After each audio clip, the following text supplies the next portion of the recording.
Good evening, everyone. Very good. My name is Katrina Eisman. I'm the chair of the Masters in Digital Photography program, and I welcome you to our I3 lecture series. It's a great pleasure that Radcliffe Roye, or as we call him, Ruddy Roy, is here today. And Radcliffe is a Brooklyn-based documentary photographer who specializes in editorial environmental portraits and photojournalism.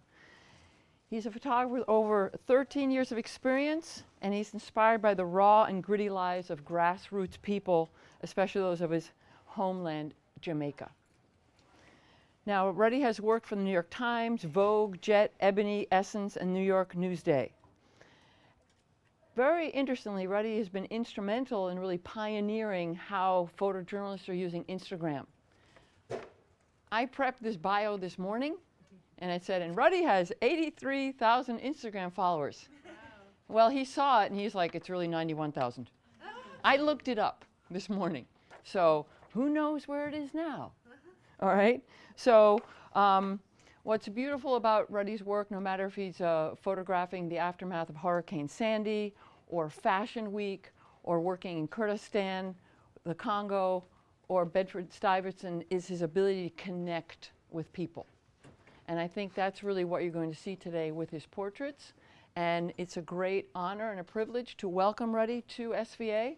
And I look forward to the coming hour. Please help me in welcoming Ruddy Roy. Thank you, Catherine. And I also want to thank Jaime Permuth and the SVA staff, faculty and students for inviting me to do this today. I also want to thank you guys for coming. And I won't say it. How do I start? It's always difficult to start, but once you get in there, you're in. Who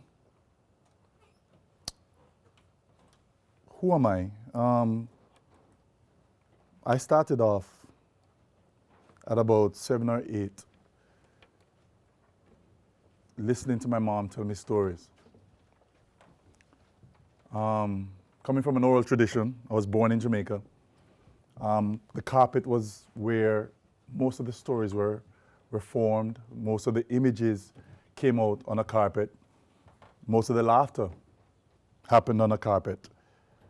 My early memories as a storyteller started off with my father and my mom telling me ghost stories. As I got older, my mom would enter me into poetry competitions. From there, I went on to high school, and I was always interested in writing longer stories, telling stories that were things that had the good guy winning. I was always interested in good over evil. Good had to win. And as I grew older, even now as a photographer, my aim in my pictures is to show you the good. Always to show you the good. I'll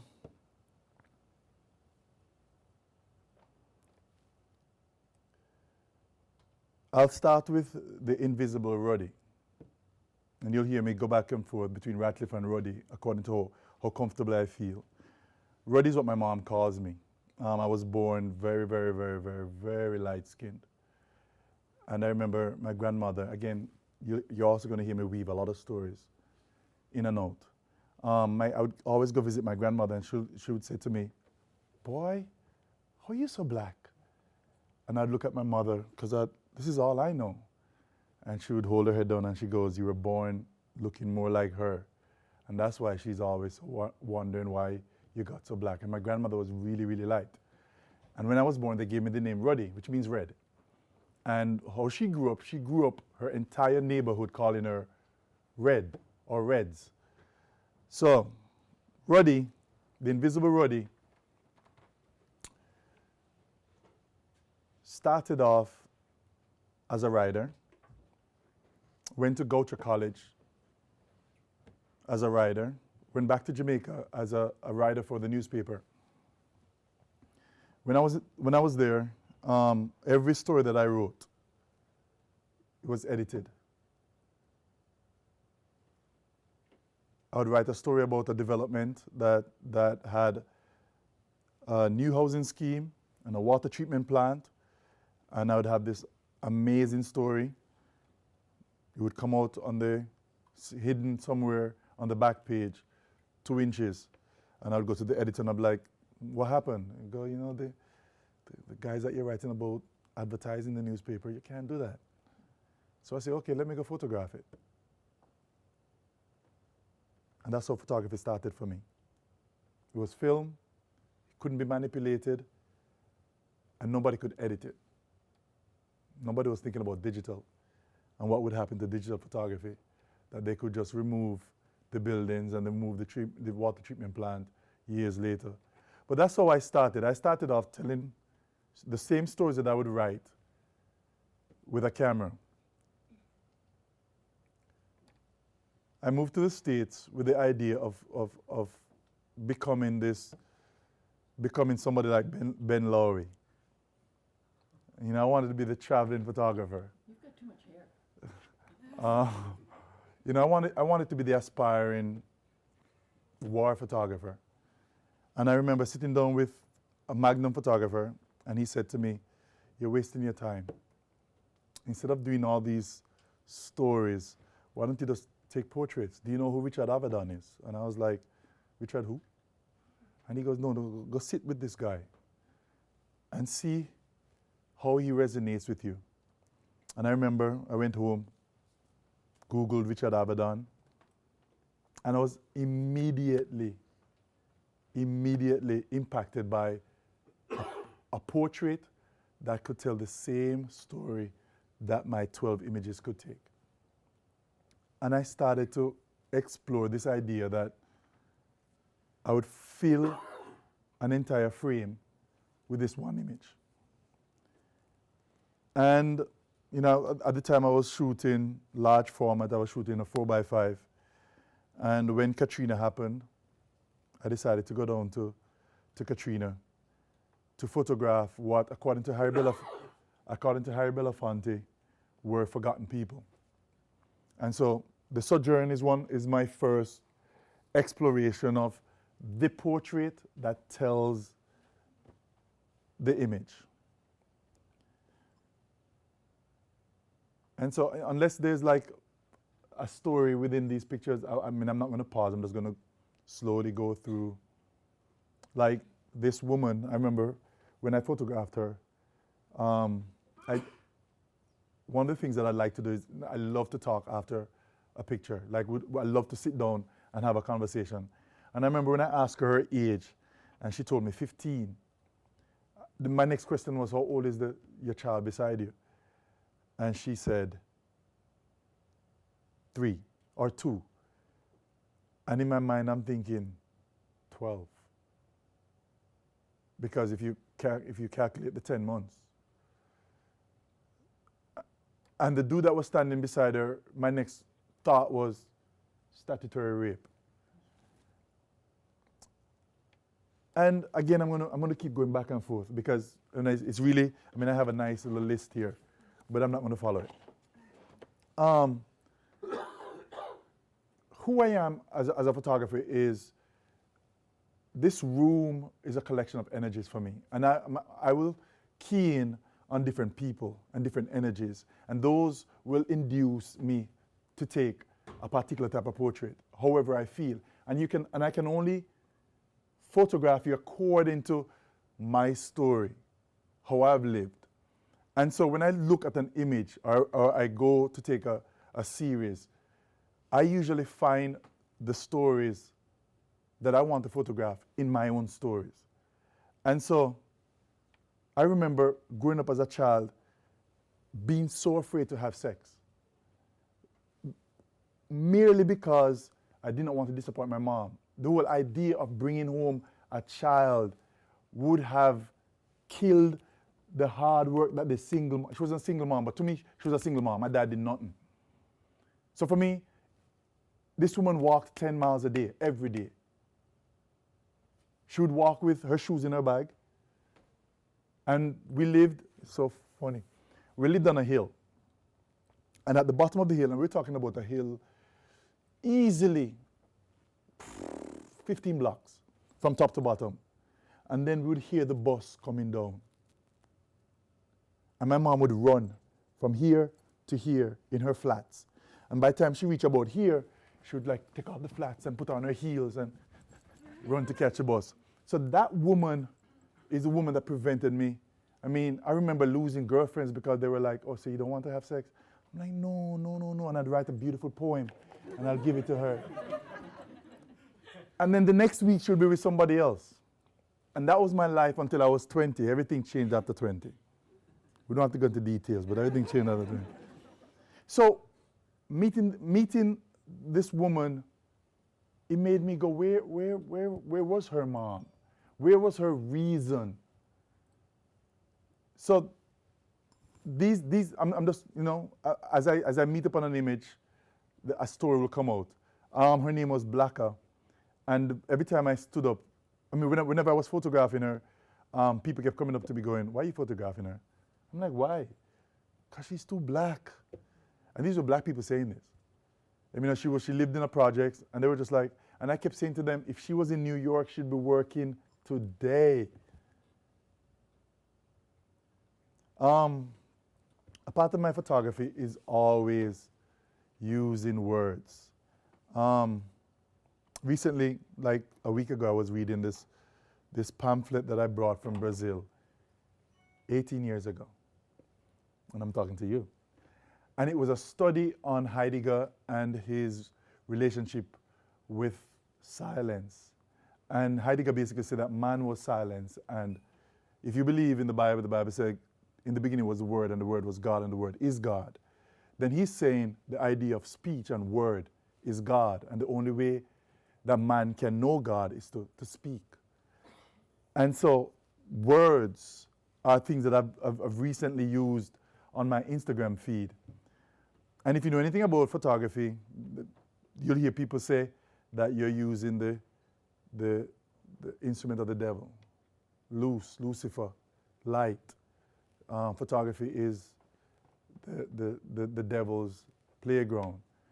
And I started to laugh while I was reading this book, because here I am saying, I'm able to put God and the devil in one platform. I'm using words and light. And so an image for me will have the devil and God playing with each other by using the light and the word life. So my southern images are about forgotten people. 85% of the men I photographed had been to Angola or other prisons.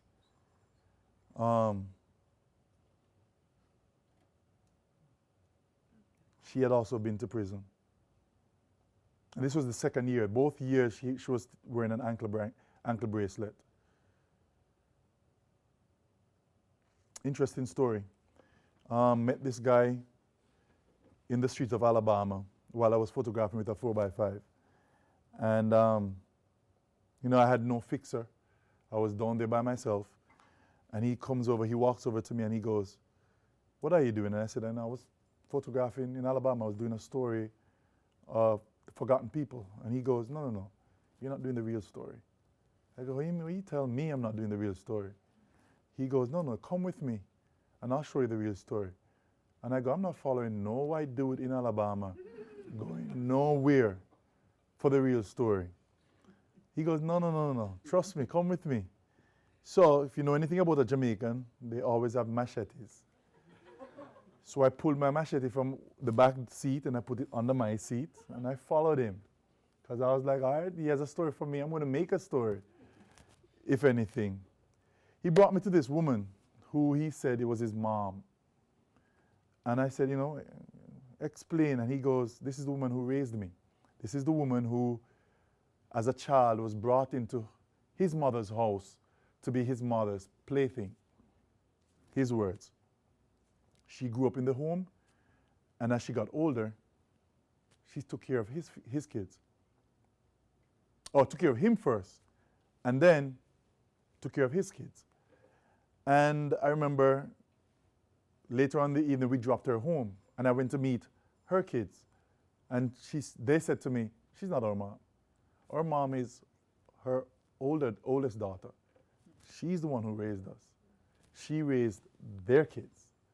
And it was just this amazing story for me, this juxtaposition of family life and community and who is a mom. This guy's name is Schomburg.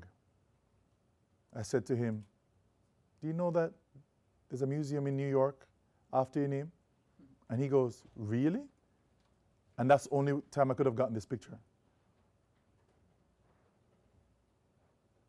Again, it's the word. I don't know if I would have photographed this the same way without the word times in it.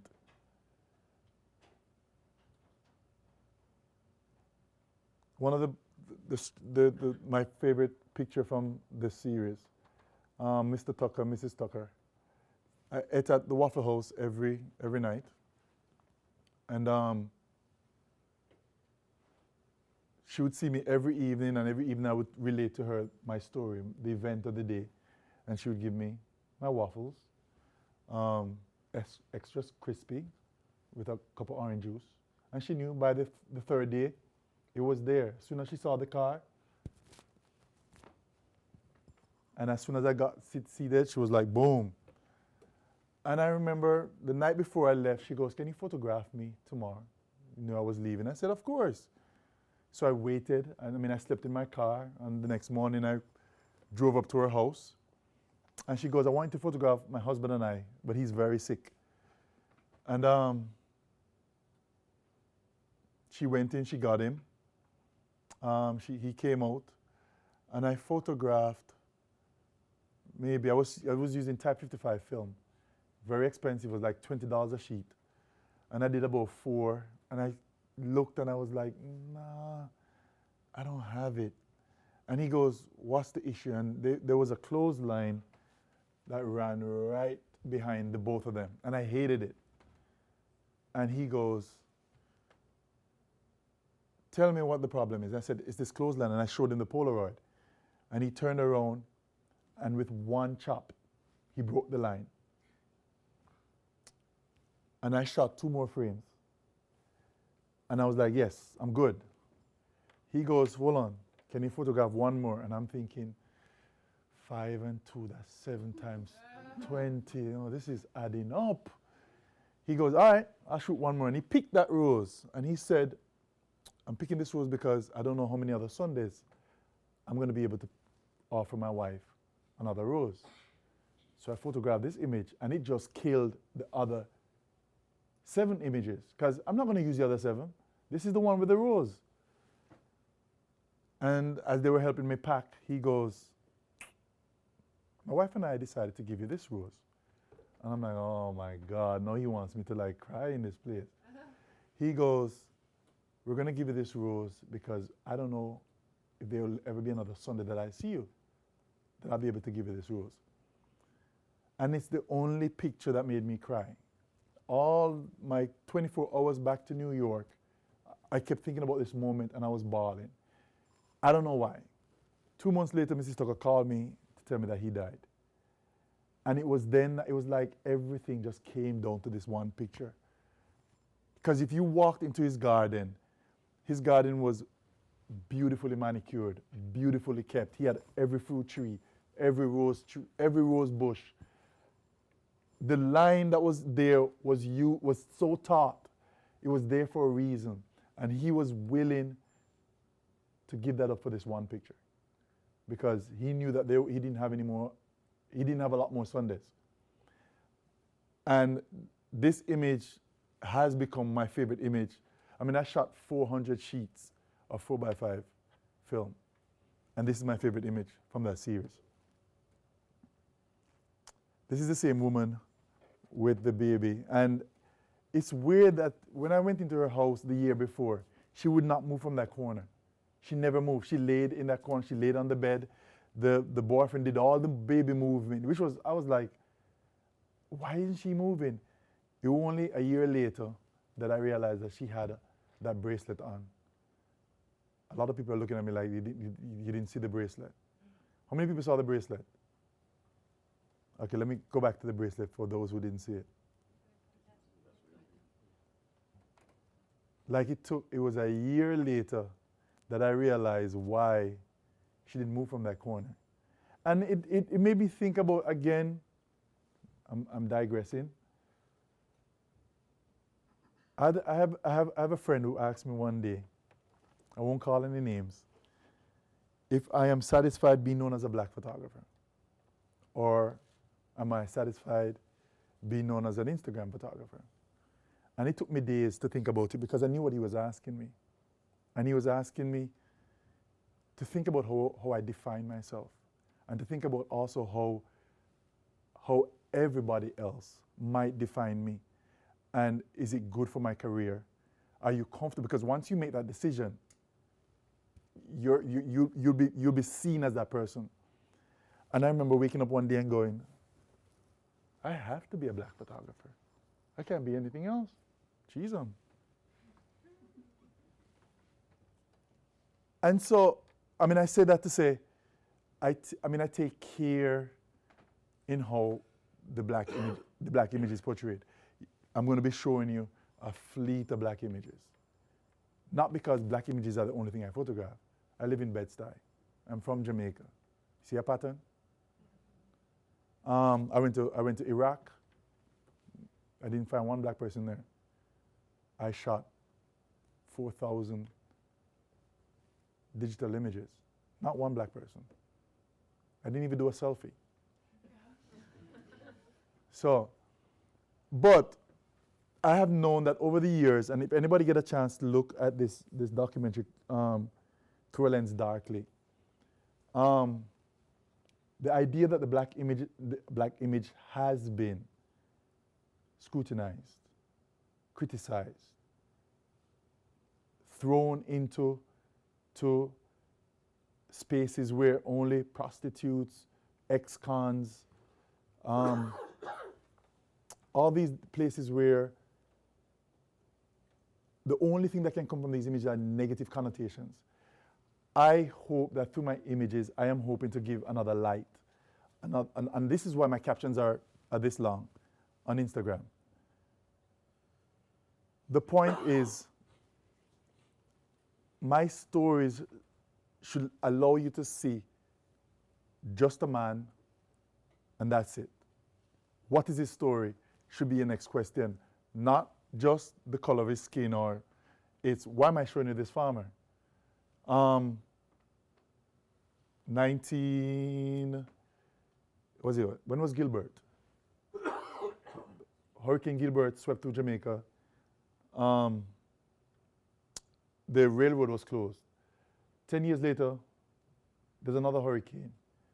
And instead of the government using the money that they got from the IMF to help the farmers, the government used the money to buy back produce back from America, thus killing the local market. So I went back to Jamaica because it was this, everybody was burning tire, they were blocking roads, they were blocking supermarkets, nobody could go buy food. So I went down there to go meet with the farmers. And it was just, this was how they looked. I mean, it was just hopelessness. Government borrowed $10 billion, and the stipulation of that $10 billion was to use $4 billion to buy back local produce from America. What that does is it stimulates the American market, because America does not compete with Chiquita.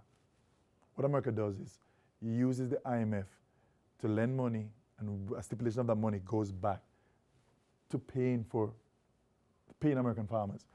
And so I went down there just to photograph farmers. Again, for me, it's simple. It's using, and I don't want to, what's the word? Use a name, but I'm using the idea that I can tell a story in one picture. This is a Hasselblad. So we're still, this is the invisible Ruddy. Nobody knows me from this time. I'm just out there.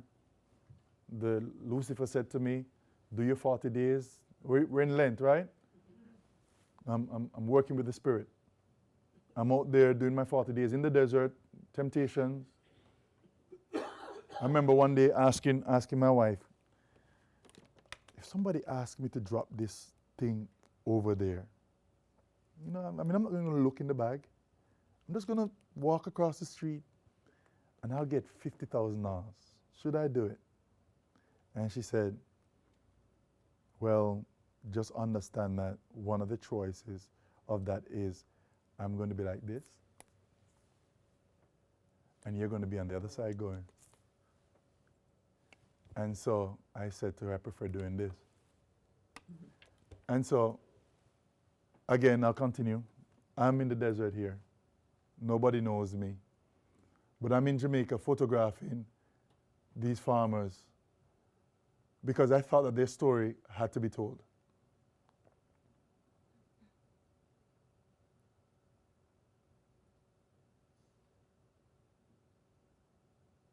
This is my uncle.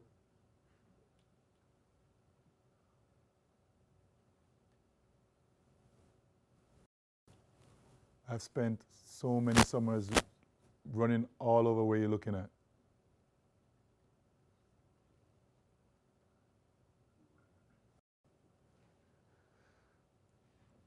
So, as I progress, as the technology moves, I realized that we're moving to a digital world. And I started to embrace some of that love, that digital love. Went to Jamaica one summer.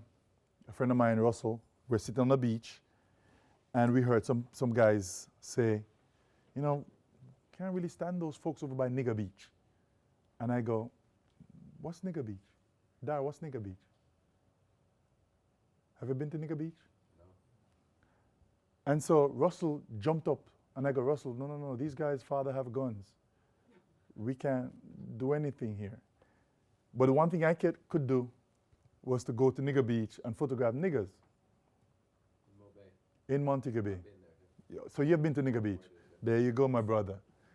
So I started to go to Nigger Beach to photograph what niggardly people look like. They were supposed to be, according to the affluent in Jamaica, because they live here in the mountains, every time they came down to the beach, the water would be brown. Because all that brown dirt would just wash, because they can't afford water. The only time they get to swim, they get water on their bodies is when they come to the beach. So they wouldn't allow them to go to the doctor's caves, and they go to Nigger Beach.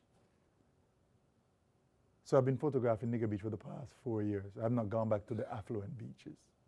And my family does not go to, we're not allowed to go to the affluent beaches. We go to, let me hear everybody say, we go to Nigger Beach. There you go.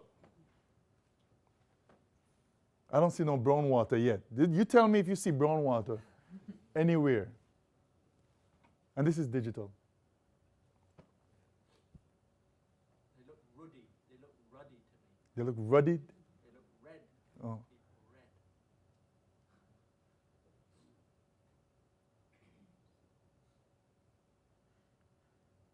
This is my niece. My extended family is not allowed to go to the affluent beach either.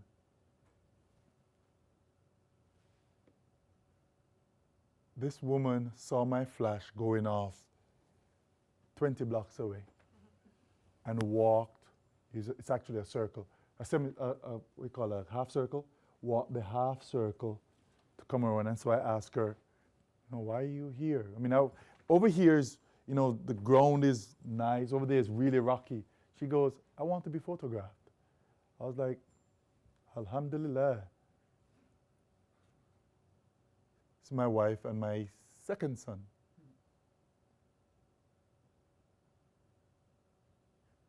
That's Mosiah Roye. So, and whenever I'm talking about what I'm using, I'm going to speak specifically to you. So I'm shooting film and digital. And I use the digital as my Polaroid kind of. And I remember I was photographing just her. But every time I photograph women and I turn around, there's like a fleet of men.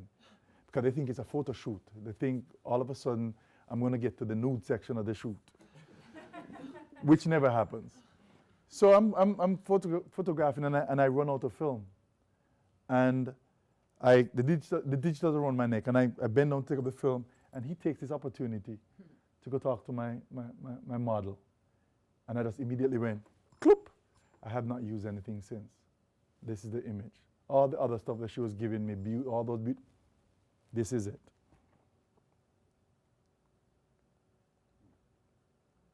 Everybody thinks that I photoshopped that in. But I'm in Jamaica, July, August, and during those months it rains, and it rains between 2 and 4. And so I know that as soon as it finishes raining, drive down, it takes me 15 minutes to the beach because the clouds and the sunsets are incredible. And I repeated this a month ago in Kingston. Early morning, I was photographing this entertainer, Richie Spice, same crown.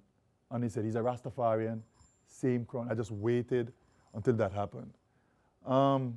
But as I was photographing her, I just waited, and then when it got to the crown, I said, sit. And she sat and went, done.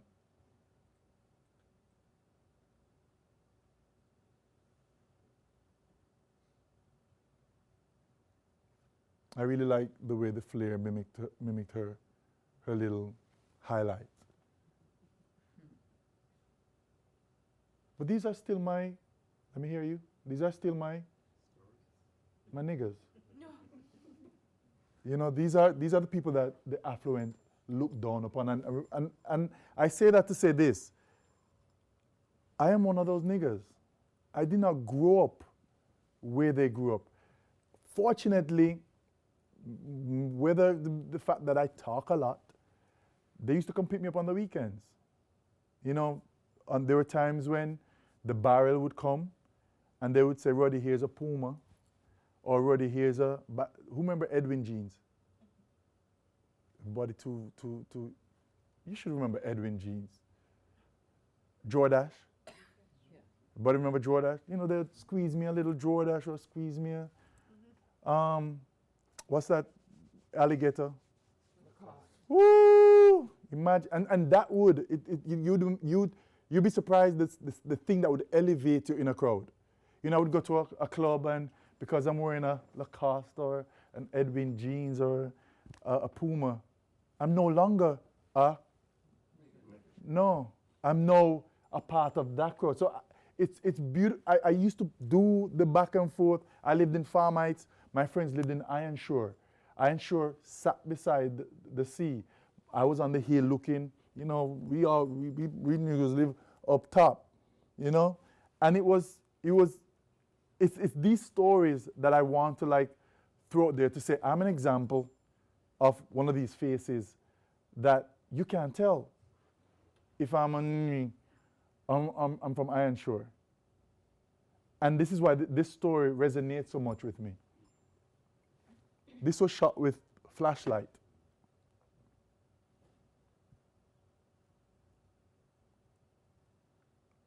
And so, as I'm shooting digital, and again, I was working for the Associated Press at the time, new contract, start to lay off stringers for myself again with some expensive equipment and no job. Barely anybody calling me. First son came, then the second son. First son was, I think, in kindergarten. Second son, and having gone through the whole cold every day, fever every day, I was like, you know what, I'm keeping the second one at home. And so for 3 years I had him. But for those 3 years I wasn't shooting. So it was worse than these 40 days and 40 nights. No, I was like, nobody was even calling my name. But I had to go pick up my son every morning and every evening. And I had a little Olympus with a 50 on it. And I would drive on my way to go pick him up. and I would shoot. The right window, left window, windscreen. I would just shoot. It didn't matter what I got. When it was raining, I shot rainy images. When it wasn't raining, I shot these. And this made me smile again.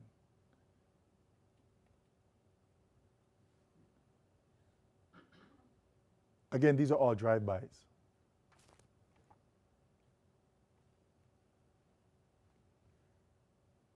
Oh, I have to point out also, I had reached the ripe age of 40. And I remember when I was working for Ebony, the director of photography, can't remember his name, good thing, he said to me, as soon as you reach 40, you're going to lose vision.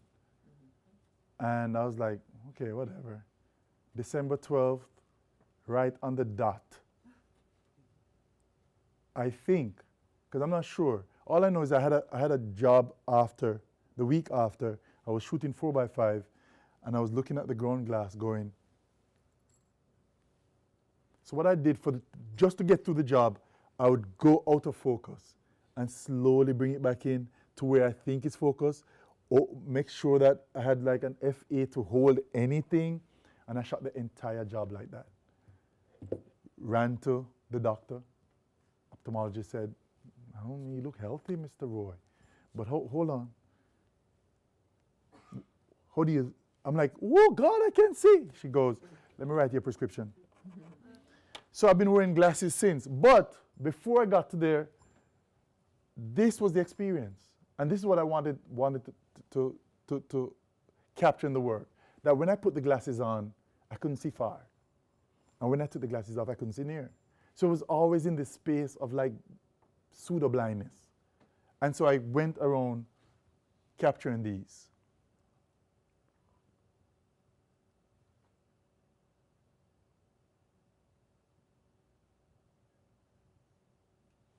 It was Purim or some festival. But I realized also that the part that I was missing, me, social justice, isolation, being here, invisible, not working, it would come out in the work. I would go after these people that were isolated by themselves, thrown out of focus, because that's how I felt. And I'm trying to bring you back to what you later see as bringing everything into focus, bringing the person who feels isolated, feels invisible, and wanting to tell that story.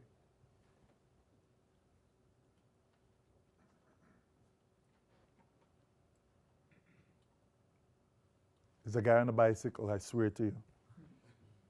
I mean, you might be able to see little tire. There's a guy on a bicycle. Yes, they were kissing.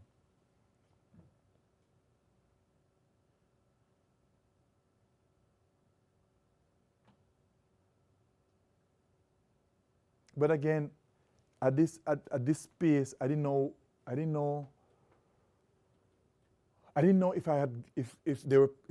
anybody wanted to hire me. So for me, this was enough. I couldn't work either because my job was the second child. So I wasn't even trying to do work that would enable me to get jobs. So I was happy doing this. I mean, it made me feel alive because I felt like I was creating. It didn't mean anything to many people, but for me, it was Rothko-esque.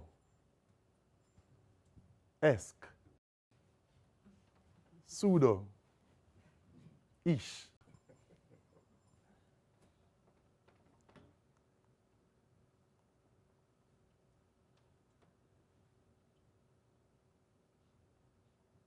Imagine 3 years of this.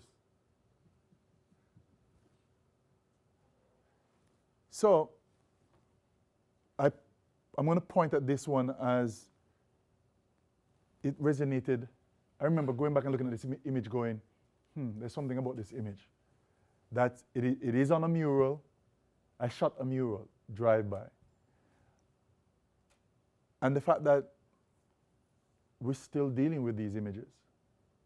And I remember it hitting me as, okay, you have the equipment, you can still tell the story, the one good versus evil.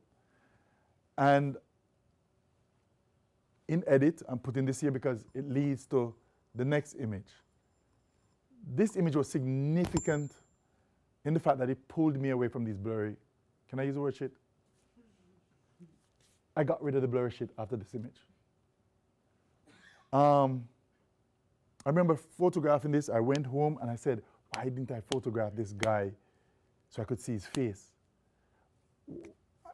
Believe me, I would hit the camera out of blur. My camera did not. At no time at all did I ever focus. Everything had to be out of focus for 3 years. But this one, the black power, the skull, reminded me that you're in Bed-Stuy. You're seeing these things and you're ignoring it. You're not doing what you're here to do. So, I'm moving into why you guys are here. All that stuff that you heard before was just the invisible. I'm less visible, but I discovered Instagram. Actually, Jen was the first person I saw using it. Jen photographed me and my son in a park. Remember? There you go. Trayvon Martin, she photographed. My sons had hoods. And in that one instance, this became relevant. I could use a platform without gatekeepers. I mean, there's still gatekeepers, but without gatekeepers, I could spout, pontificate, editorialize. I could talk about what the things I want to talk about without anybody saying, dude, that's not the character or the personality of our magazine. We can't really use that image. It's beautiful work, but can you photograph white people? That's a quote.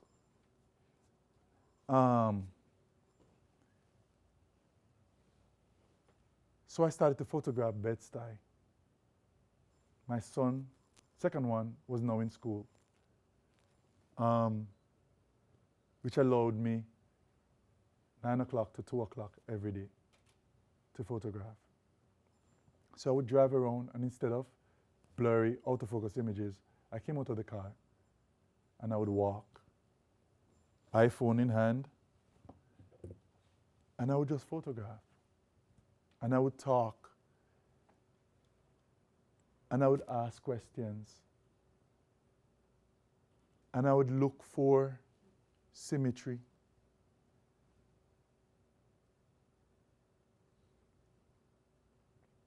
And I was still dealing with invisibility, second-class citizen, class. Me working so hard, not being able to find work, black images, black stories not being relevant. Why does this guy have on a flag on his body? What does that mean? So I'd ask, I did a flag series, just kept asking you, why are you wearing this flag? Knowing what this flag has meant throughout the years. And the answers were just brilliant. I'm American. I'm American. Everybody, I'm American. Irrespective of the history, I'm American.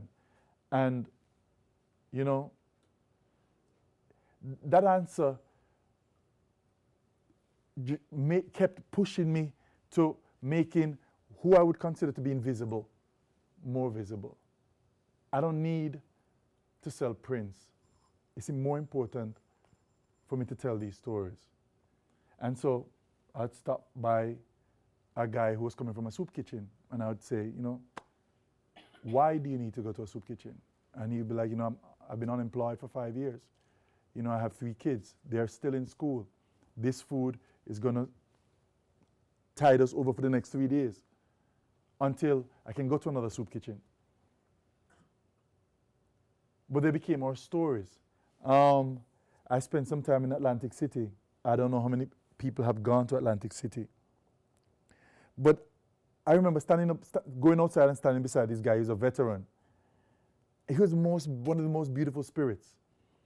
And I remember we're talking. I gave him $1.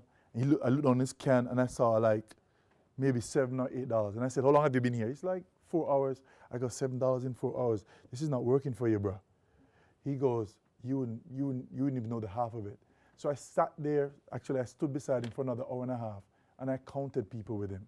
I counted how many people would pass by him, and not even look in his cup. And I would start to go, 53 in people's ears as they pass. And I'd count. We counted close to 100 and something. People pass without $1. He did not get $1 in that 100 and something first count. And again, here I'm dealing with being invisible. The wall over, yes, you can see it. I love big screens. House of Blues. Loved it. I think this is all a part of the edit. The fact that men, black men in general, but black men who are supposed to be proud would consider panhandling a job. And again, most of these stories I'm telling relates to me in some way.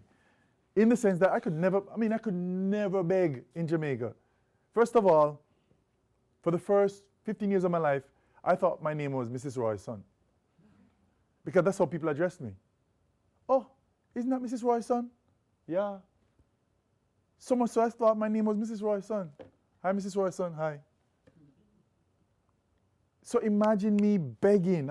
For me, it was just inconceivable that these grown men, and I remember walking up on this guy and seeing the no shame and just snapping the image with my iPhone. Because this is how I felt. It does make sense to me. And the second part of this is, if he has no shame, what has he gone through in his life that would trample that? I remember one guy answering it for me.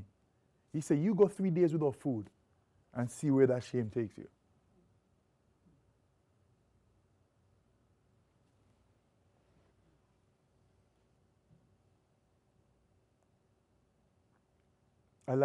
For me, I like to photograph things that people just walk by.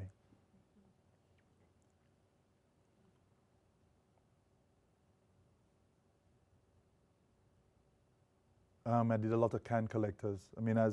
As the economy got, especially in Obama's first term, I saw an increase in can collectors in my neighborhood.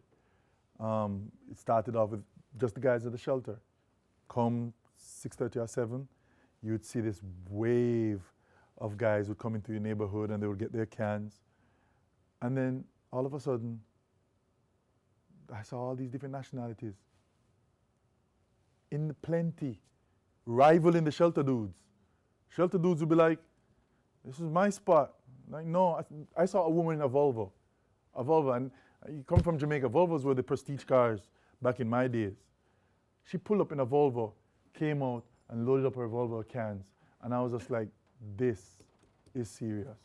The fact that somebody would think that $30 a day, because it's 5 cents a can. $30 a day was enough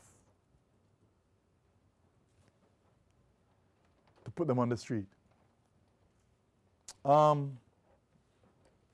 This picture is important to me.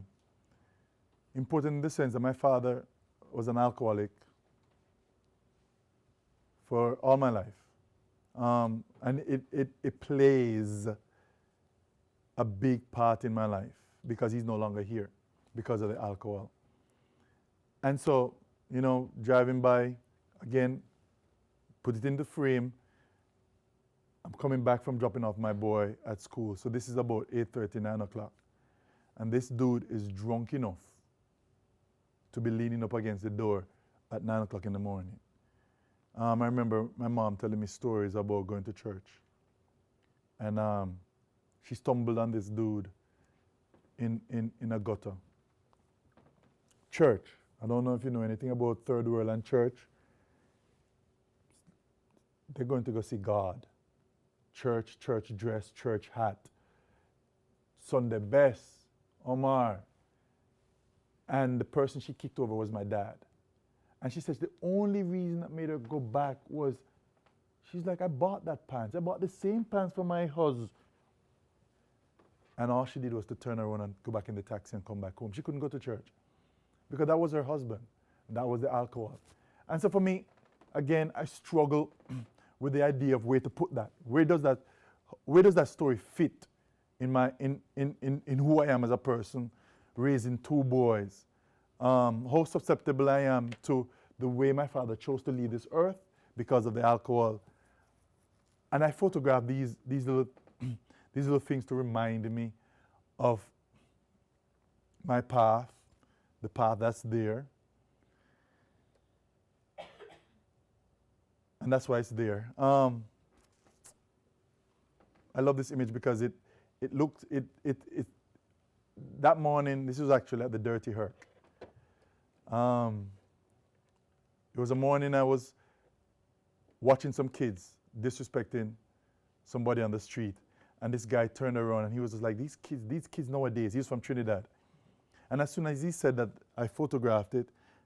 And it wasn't the right picture, but he kept talking. And as he kept talking, I saw Huey in the back.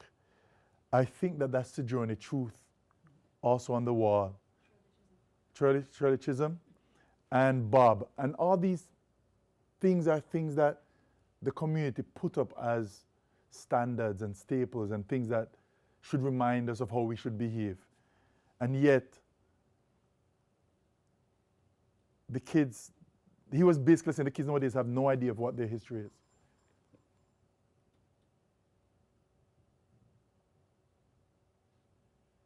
Another one of my flag series.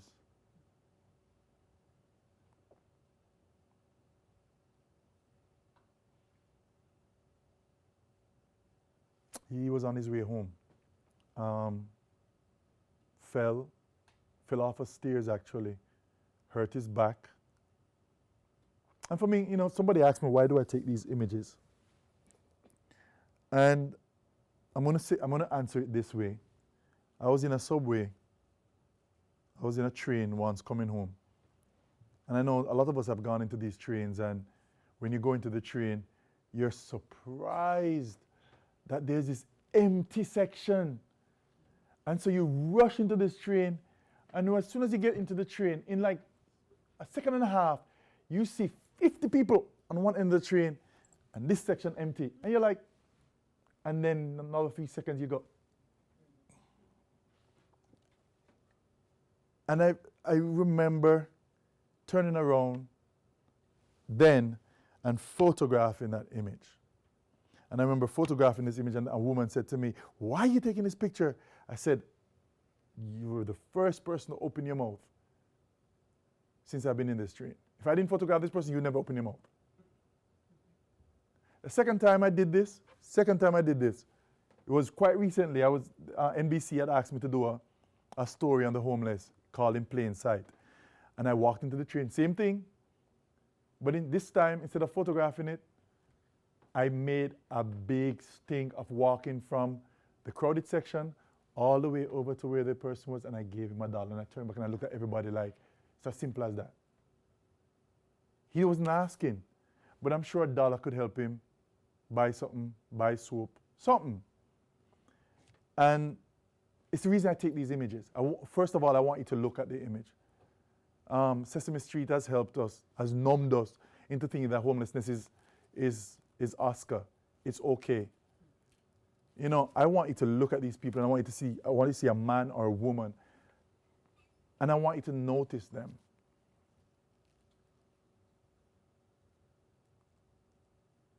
I like mirrors and reflections.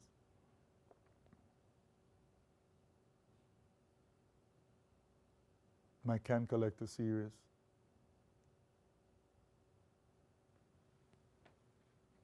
This is the second montage I've ever done. But I did it on his recent birthday, was it February? January?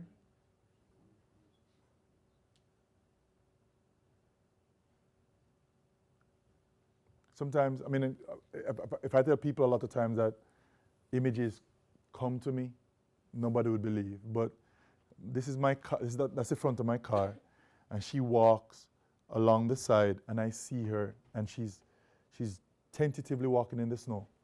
And I took up my camera immediately. Sorry for anybody who I'm offending. I'm going to take a picture first. So you know that ethical question about somebody's dying and I'm grabbing up my camera first. I don't know if I'm going to reach the hand first, but I'm grabbing the camera first. I'm always want to be prepared, just in case. I can do so I took up my camera first, and I started to snap. And believe it or not, all those people over there, she kept yelling at them to come help her. And I have those images too. But to get her attention, I went, burp, because I wanted the face too. So I went, and she goes, aren't you going to help me? And I go, yeah. So we ended up spending an hour eating pizza and the pizza store right across the road. Actually, she was heading that section, but so we just ate pizzas. But this is who I am. Those stories come from engaging people. I had planned to if I can find it quickly, because I think it resonates more if I read what I wrote for this picture, because I love this picture. Without the hand, I would not have taken this picture. I call this the designer. I believe by design I'm a designer. Shiny as a petal that was stained from last morning's early rain. Polluted water. Skipping on secondhand smoke to fill the banks of the raging rivers. Rising again like a streaming steam steeped in soilings, to fall again like a Congolese sapeur on flavored flowers. I am by design a designer.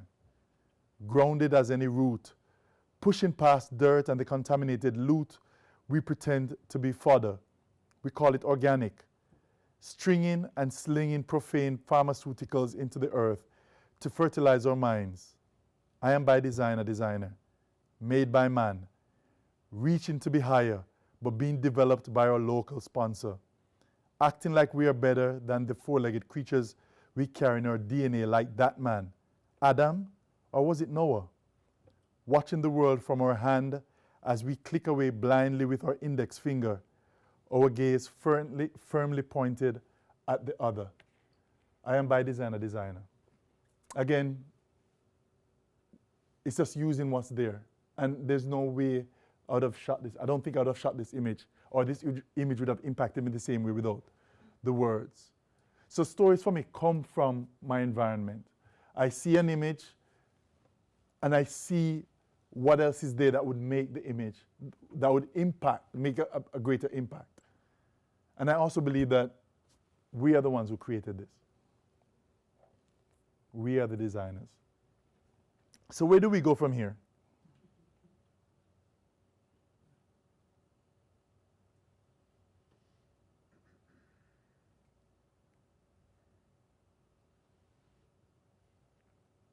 Again, somebody will ask, why do I take these images? And I'll go back. And I feel like if I pass without taking these images, I'm doing exactly what everybody does. And that is to ignore them. I'm not saying it's for everybody. I'm just saying for me, I feel obligated to take in the image, even if I don't show it. And it's also how you show it, because you're responsible for every image you put up. Every image that goes out, you're responsible for it.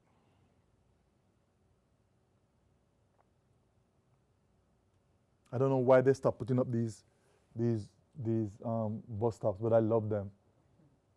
I loved them.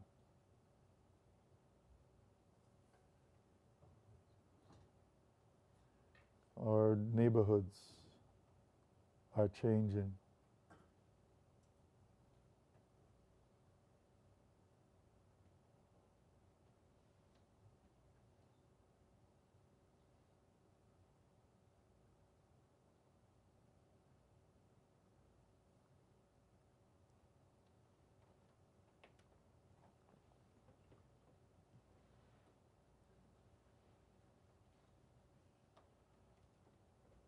I've never seen a face like this getting arrested.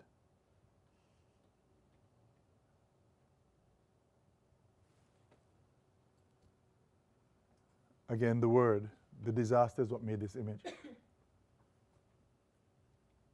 Without the disaster, I don't think I would have found this image.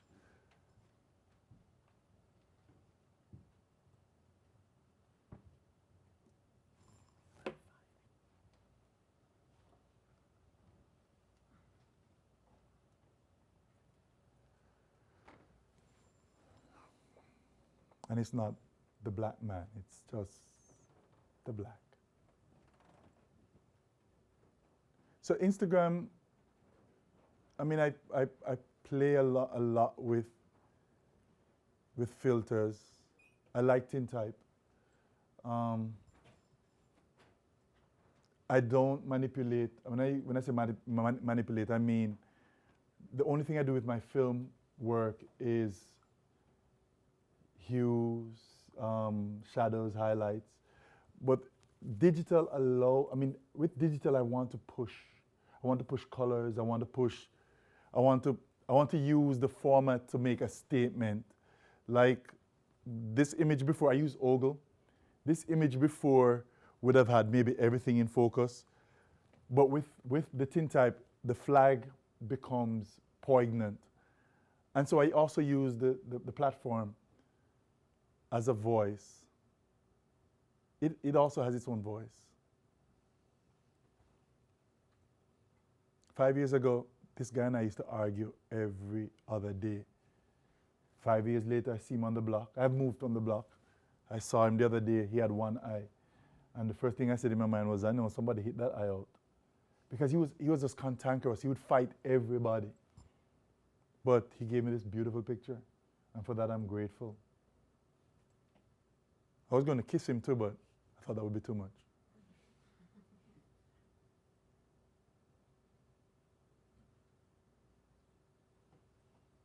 It's a different picture in color, just so you know. The black sheep doesn't look so black in color. But in black and white, it pops. He was actually trying to sell me that poster.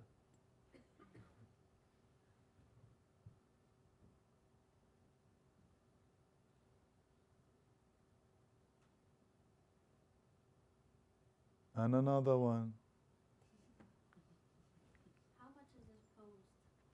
This one is straight iPhone. Not these days. I've been shooting with I've gone back to shooting with a digital camera and putting it into the iPhone through Wi-Fi. I was photographing. I was actually interviewing somebody when I saw this guy passing, and all I did was to go to ogle and go back to the interview. And actually, when I put the image, I put it up today. I put Sony A7R, and when I put it up, I realized that it wasn't. That it was actually an iPhone image.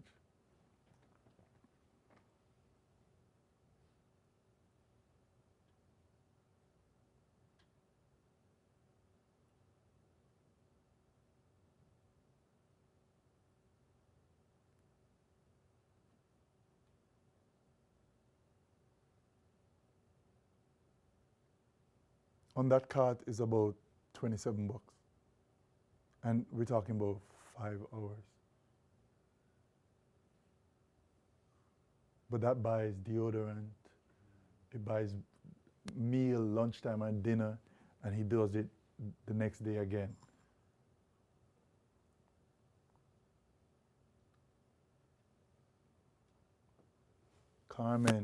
Met Carmen on the street of Bushwick. She's from Jamaica. I actually stopped her because her entire chest was filled with powder. And in Jamaica, as a child, whenever you recall you bathe, you come out in the evenings, every little girl. That's the one way of knowing that you shower, you bathe in the evening. You had powder all the way up to your neck. You actually hit the clothes like this, powder would just come up. And she was like that. She had powder all the way up to her neck. Why? What was the powder do? it it Johnson, but it's like is that it's I want to say it's kind of like that little legacy thing. Like, you know, you only get the powder once a day, but you get it in the evening. Like, you sweat throughout the day. You might have showered in the morning, sweat throughout the day, and in the evening you have to look pretty again in the evening. And your mom would just fill you with powder. So you'd come out like in your little evening dress, and you just slap the dress and powder would just like. But I think powder meant that you're fresh. Easter Sunday.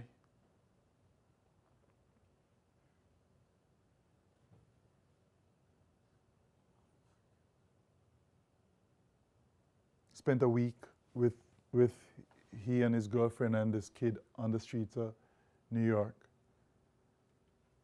That's the same, that's Riley. And actually, after a while, the story stopped being them and it became Riley because he wasn't even 2 yet. And I realized when I went home one night that I had never seen Riley drink milk. Yet every morning I woke up, I was giving my kids milk for breakfast. And I was like, this is crazy. So I started to photograph just him and realized that what Riley was having was anything that would fit in 99 cents. He would have chocolate or Arizona iced tea. And that's, I mean, if you think about it, you beg $1, you spend $1. And that was the language. And he would use Riley to panhandle. And this was Riley's second birthday. That was his second year birthday. This was the night of his birthday. All he got was a balloon, but he was out panhandling still. And he would get more money with Riley there than without Riley there. So, and this was not posed either.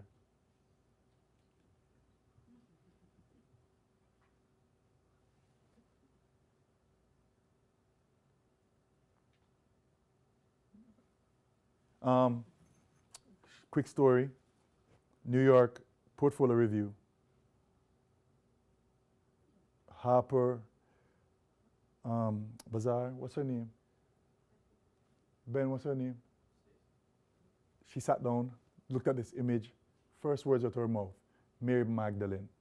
I go, where did that come from? Backstory. Easter Sunday, I see her coming, really shapely, tight. And I'm like, if you know anything about church and third world, it's the one holy day. So any thought that I would have had on Saturday, I clean it out on Sunday.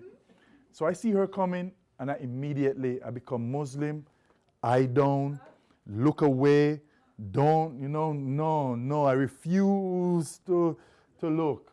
She walks by, and I hear guys like, "Hey, Ma, what's up?" And I'm like, I'm not gonna look. And I keep going that way. And then I turn, and she walks across the road, going towards that cross. I'm like, no, that's a picture. And I chase her, run across the street, and I ask if I can photograph her. She starts to cry. I'm like, oh God, what did I do now? So I start to back up, give her space, because if anything, she called the cops, there's space. There's not. And she goes, you taking my picture this morning validates this new life. I'm like, what new life? She goes, today I'm going to give my life over to God because yesterday I was a prostitute. And I go, yeah. So back to the Stacy, Mary Magdalene.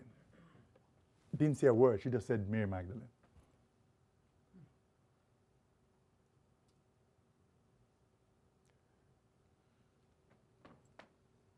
Supper only in the black community. I have some pictures like that where, like, how many people have gone through the neighborhood and see at night a dude with a cart and a mattress on top of the cart? Only in our neighborhood. And so I have pictures where only in my neighborhood. And I love stuff like that because it reminds me so much of Jamaica. In Jamaica, we do everything.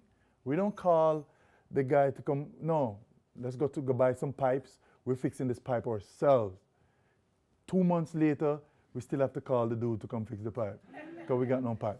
But I love that, as a community, we still like to do the things ourselves. The no pallbearers came, like, okay, This was a neighbor. This is like a dude across the street. Oh, come help me bring. He has no idea who is in that casket. But he's like, all right, I'll help you. I love stuff like that. And this is going to be one of the quickest odes you've ever seen. You ready? Here we go. So when I go back to Jamaica, there's stories that I work on my dance hall, I work on Nigger Beach. And they occupy my time, my 2 months there. So I wish I could go, but I'm just going to go through.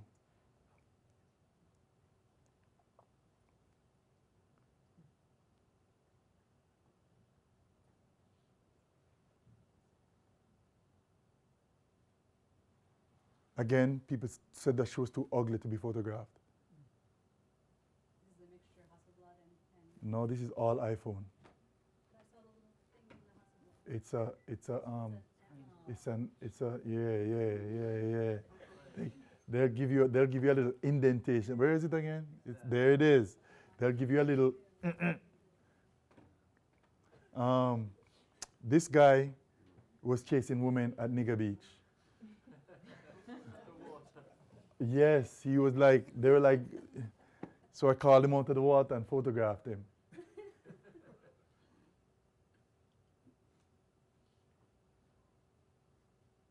This is what we call a scammer. He's also like he wants to be a gangster in a very homophobic country. Ready? Same hat. Do it again. Same hat.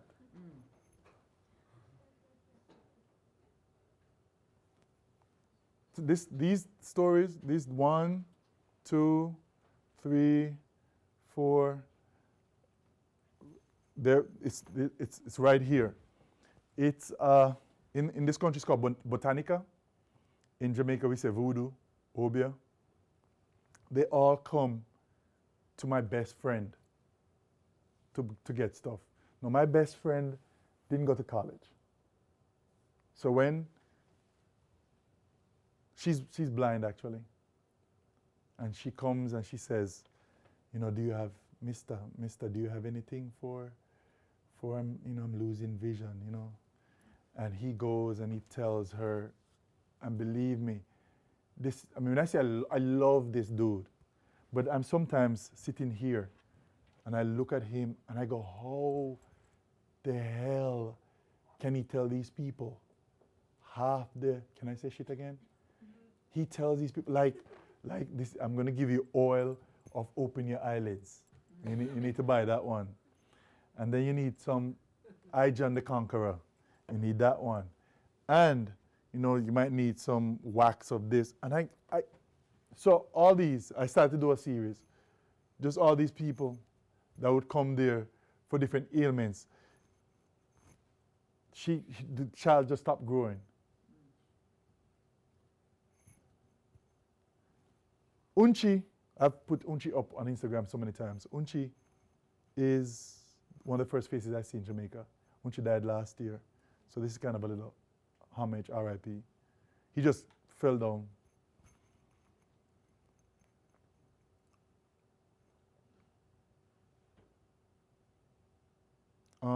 He's going to sell, I get talk about Jamaicans.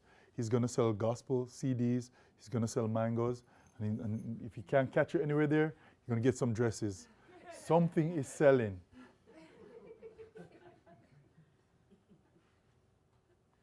And then I spend a lot of nights on the street. And like anywhere else, nightlife is a different language. Dancehall comes from here. I remember one day just talking to a bunch of 15-year-olds here, and then 2 hours later they were at the club doing exactly what they learned here at the club. So to make that connection was something I had to do in the work. I don't think there's anybody else in this world as colorful as Jamaican women. Took me a long time to see that she was cutting up some vegetable.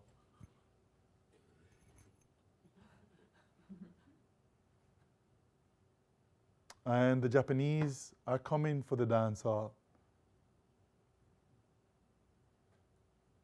Yes, girl. I'm fly. No, you're not.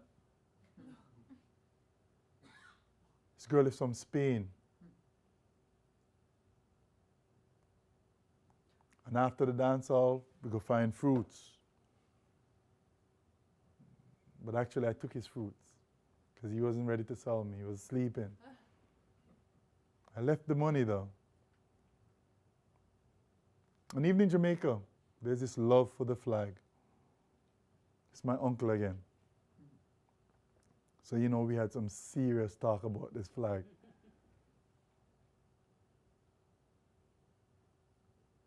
The simple country life.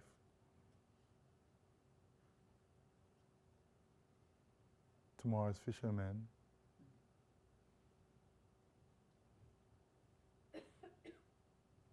He was asking me for money.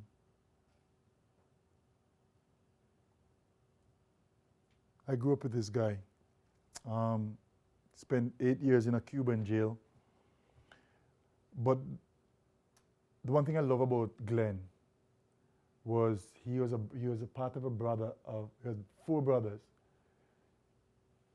All of them smarter than him. His father was a cop. After his father died, the whole family disintegrated. All three of his brothers were killed by cops. They actually took over the scamming scene. I mean, like his youngest brother would come into the community and say, I need $100,000 from you. And if you don't have it, you have to leave. And if they don't have it, they would just shoot up the house. Glenn would ever since he was like 12, 13, 14, Glenn cleaned my neighbor's yard. And even though I was not, even again, back to that word, the niggardly people, even though I thought I belonged to the niggardly set, there was still stratosphere within that set. And Glenn was still kind of lower. If you were chopping somebody's yard, you were lower on the rung. And that's what Glenn did until he made the one decision to bring something from here to there in Cuba. Ended up in a jail for eight months. Came back and still beautiful. That's his son. Beautiful, beautiful, beautiful, beautiful human. So, that's it.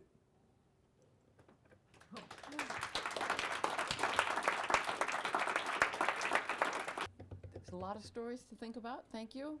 You're We have welcome. a few minutes for questions.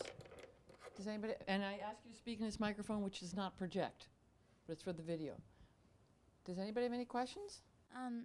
Did you ever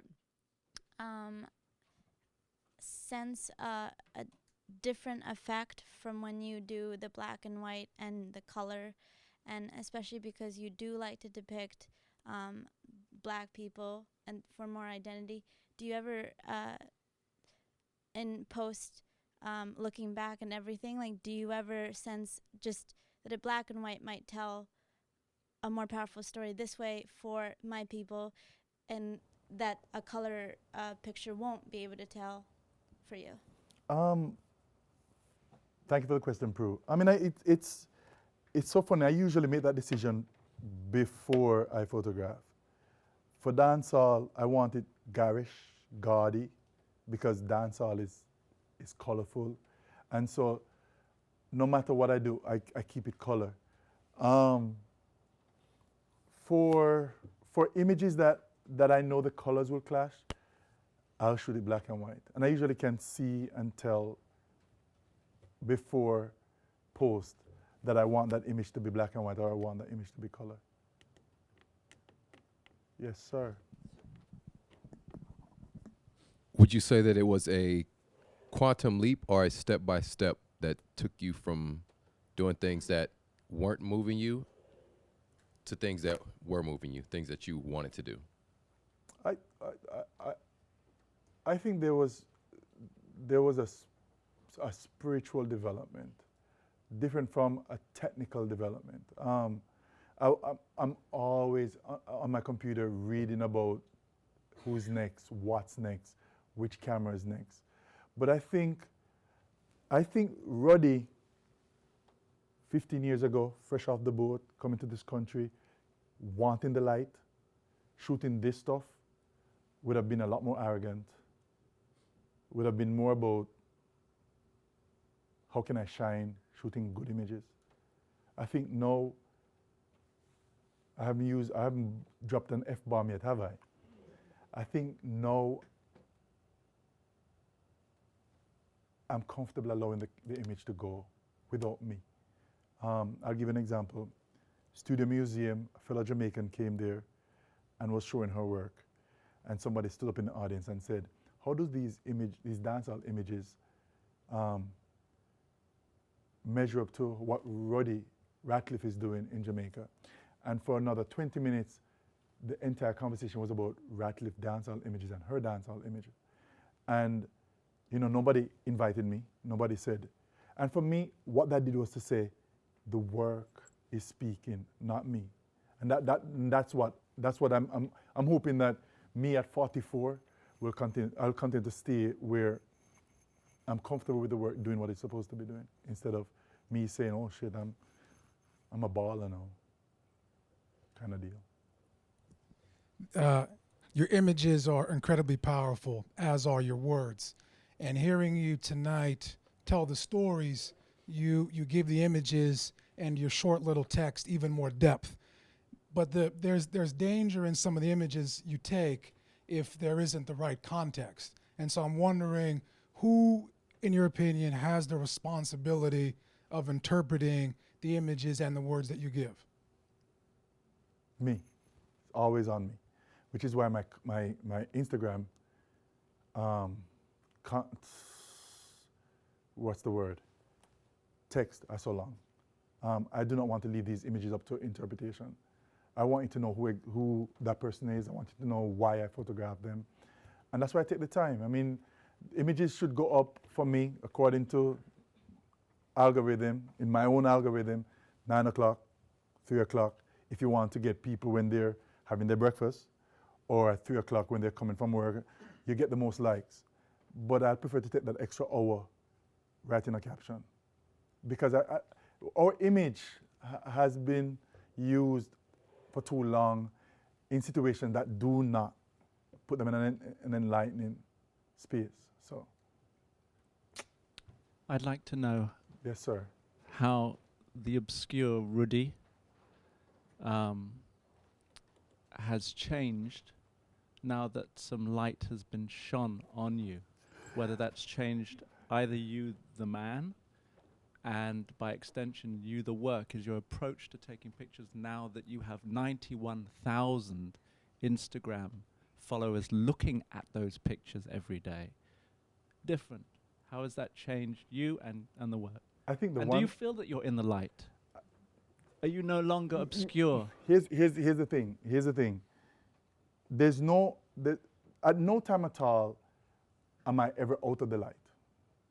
The thing about me and life and the light is, Deb Willis once said to me, Deborah Willis, professor at NYU, said to me, you should always ask yourself why you're taking this image. And I think what the why does is it puts me in a chair or in front of a mirror, asking myself the question, are you doing this for you, or are you doing this for the image? Are you doing this for you, or are you doing this for the story? And so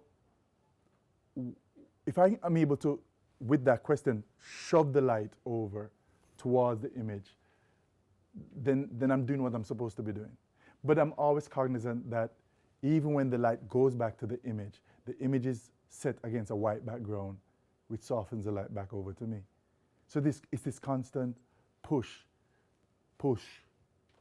always making sure that the ego stays in check. Yes, sir. Just a process question. For your captions in your stories, I mean, you must hear multiple stories a day when you're out. Do you take notes or record them, or just do it from memory, or do you write? Every story that I put out there is usually from me. So it's not so much that I'm listening to a story, or I mean, like the times. But you do have sort of bios that you weave into your own kind of narrative. Right. I sit in my car, listen to NPR. And just write it out. I have between 9 o'clock and 9:30 before alternate side parking is. Right. I mean, believe me. I mean, there is a formula. Right. 9 to 9:30, I'm in my car, listening to NPR, and there's a kid that was killed in Harlem who's a transgender. There's one that was shot, chopped, ran over with a car, and shoved in a gutter in Jamaica this past summer. What did it do? I went looking for a transgender. Found a transgender, went to his house, spoke to him, put up an image on Instagram. So there's some that are driven, but again, I don't think just hearing the NPR story would have driven me to do it. The story in Jamaica, one of our artists went to Canada and said, she didn't come out and say, well, that was a good thing that it happened. But she did not say that it was a bad thing that it happened. And that upset me, because in the end, that could be my child. Sir.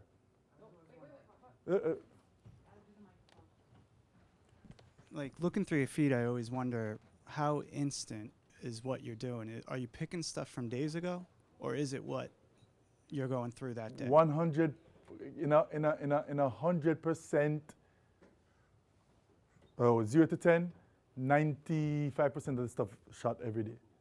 This was shot on Biggie's birthday. The Biggie image with the Hasid was shot on his birthday. So it's what, a day or two late? But normally it's every day. I shoot every day. I go out every day. If I'm not working, it's my job. Instagram is not my job. My job is to shoot. I do it every day. And pre-Instagram, I shot film every day.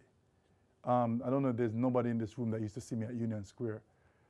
Every day. I shot every day. Dar used to see me at Union Square, but back then he had a different job. Now he's more focused. He has a camera in hand. Years ago, he was on the other side of the camera, but we used to meet at Union Square. I shot every day. That hasn't changed. I used to walk around with a Hasselblad every day. Any more questions? Oh, I know that face. Okay, one last question, Meg, because it's one of our students. Bafana. I'm just wanting to know, in a city that is quite, people are always walking around on their own, sort of not talking to anybody or interacting with people, how do you determine who you portray as the invisible person, and what makes one person more invisible, less invisible? It's really, when I look out, how much of that person reminds me of something I'm going through. That's how I choose images. It sounds narcissistic, but it's easier for me to go up to you and to relate to you by telling you what I'm going through. I immediately have camaraderie. I immediately have this. I've created a space where we're both able to share. And as I've said earlier, I hear people use the word subjects. I don't shoot subjects. I shoot collaborators. And that's how I see it. On that note, thank you so much.